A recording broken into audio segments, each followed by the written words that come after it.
There are days when the air feels really heavier. You wake up and before your feet even touch the floor, there is already something moving through the world that you can sense. News, tension, conflict, a sharpness in the collective field. Today is one of those days. War is unfolding across continents. Decisions are being made in rooms we will never enter. Borders shift, alliances strain. Words become weapons long before any other weapon is lifted. In moments like this, something inside us tightens. A question arises: what should I do? And deeper than that, who am I going to be inside all this? Today I want to change my normal tone and talk about something I think is quite important at this moment, very serious. And that is not from fear. Whatever we choose, whatever we decide, however we respond, please, not from fear. Fear is so loud right now. It moves through politics, through media, through conversations at dinner tables, through markets, policies, and the way people speak to one another. Fears spread so fast. When fear spreads, it tries to recruit us, pulling us inside that bubble. It asks us to react, to defend, to harden. Then we divide, and to pick side quickly, to hold it with so much tension. But I think there is another way to stand in time like this. This morning, before I opened my phone, I stepped outside. The garden was very quiet. The soil still damp from the night, and the animals, they are moving in their simple rhythms, eating, watching, breathing. The earth continues. The rosemary, it does not rush because governments are arguing.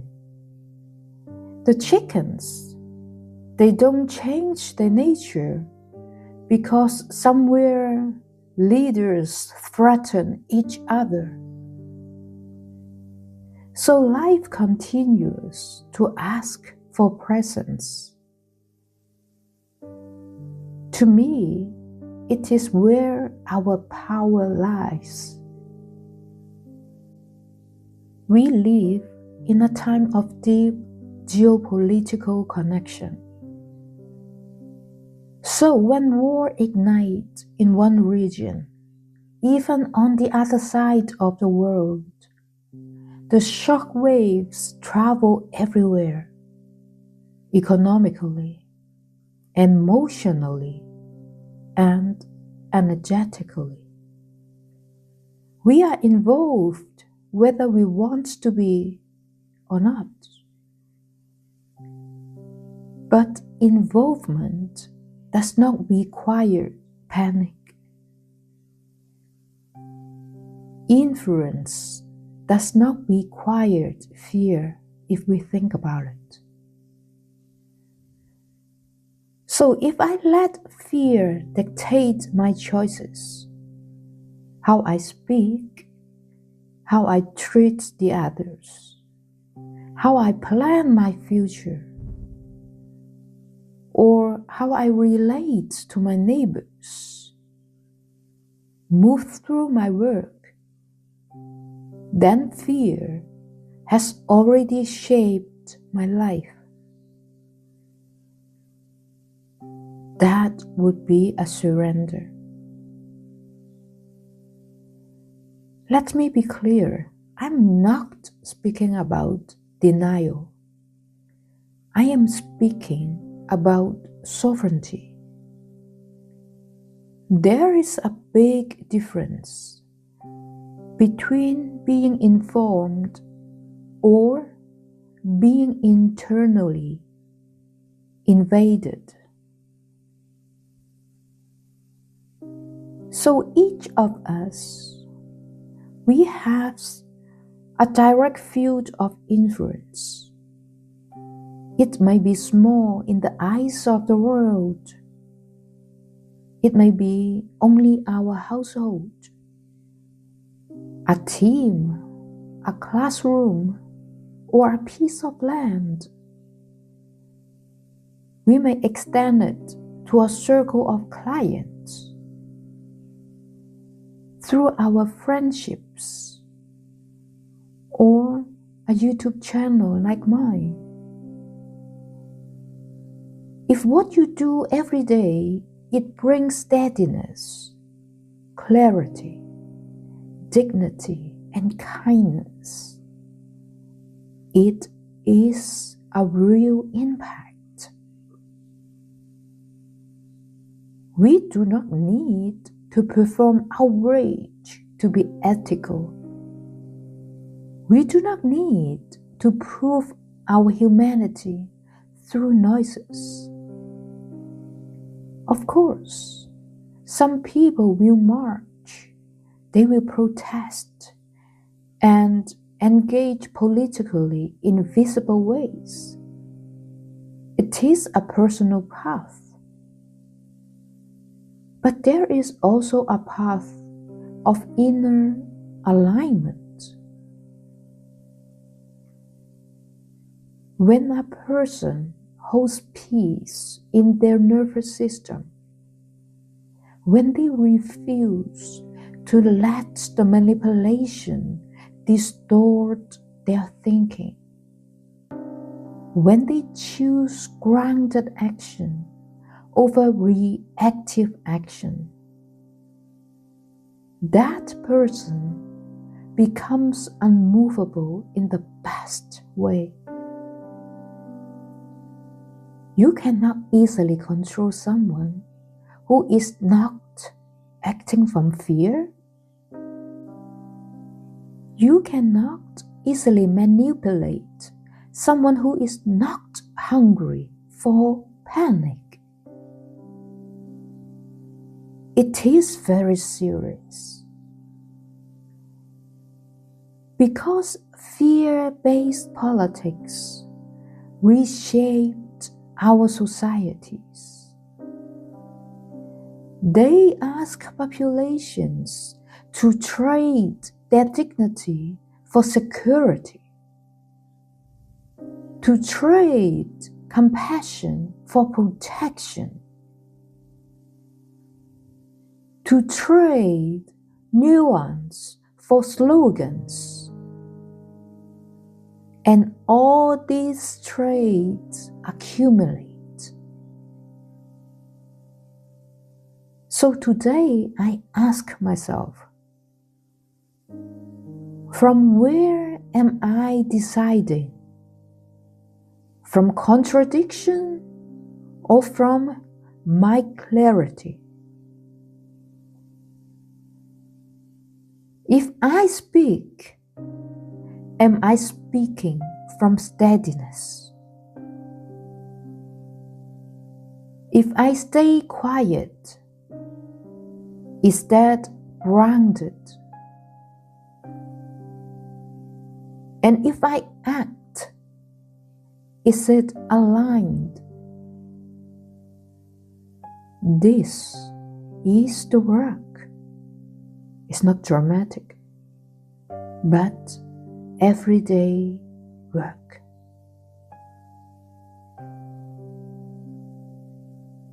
It is how I treat everyone, the cashier in the supermarket, how I speak to my neighbors, how I respond when someone disagrees with me, how I tend my land, and how I hold my body when I read the news.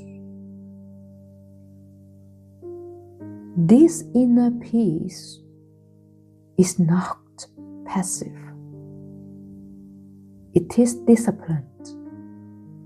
It is practiced because I choose it again and again.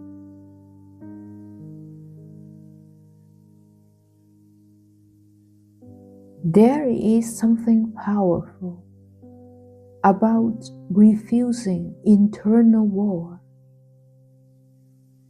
refusing to let the outer conflicts create inner fragmentation.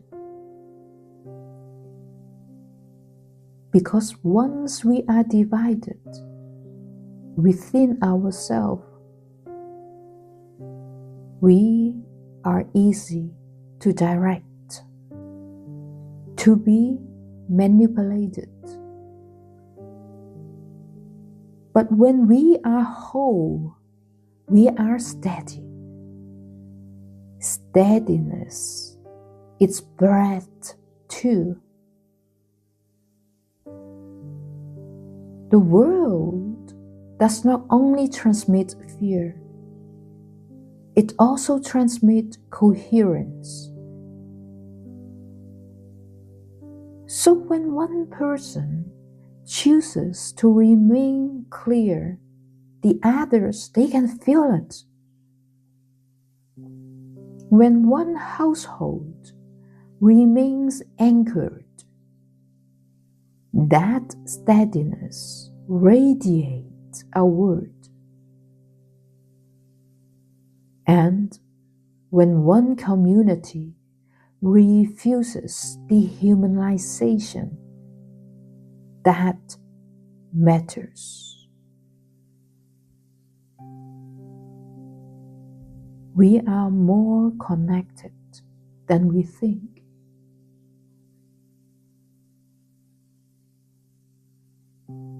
Be clear, I'm not naive about what is happening globally. I feel it.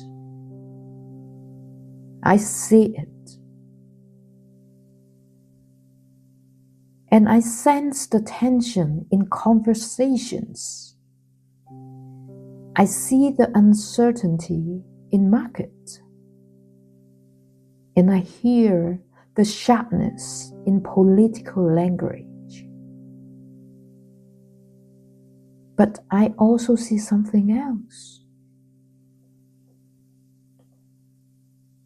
I see people, they are choosing to grow their own food, choosing to build local trust, to speak carefully, respectfully. They choose to strengthen families' ties and choosing to invest in skill and craft with dignity. All these are not small acts.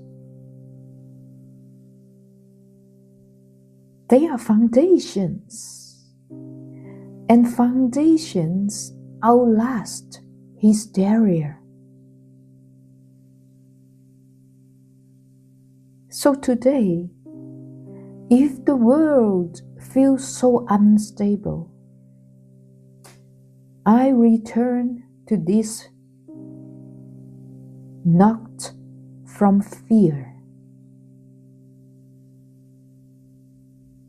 If I adjust my finances, not from fear. If I change a plan, not from fear. If I prepare wisely, not from fear. If I speak out like today, not from fear. If I stay steady, not from fear.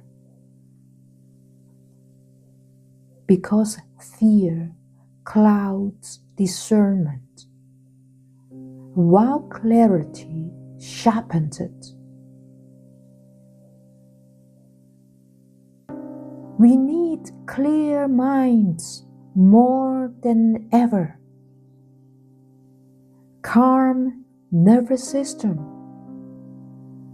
strong local roots, and wide compassion.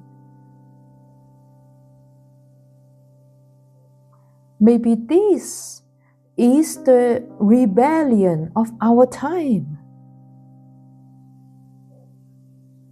To remain human, to stay thoughtful, to be kind, to have principles, and internally maintain this peacefulness while the world negotiates inside storms. This is strength. And I think it is so contagious.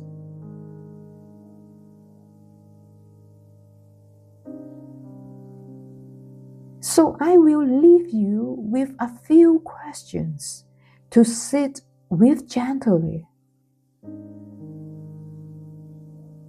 Where in your life are decisions being shaped by fear? What would those same decisions look like if they were shaped by clarity? Where can you strengthen your inner ground? And who around you benefits when you are steady? You do not need to hold the whole world. We need to hold our place in it with dignity. And that is enough. Because from here, everything becomes possible.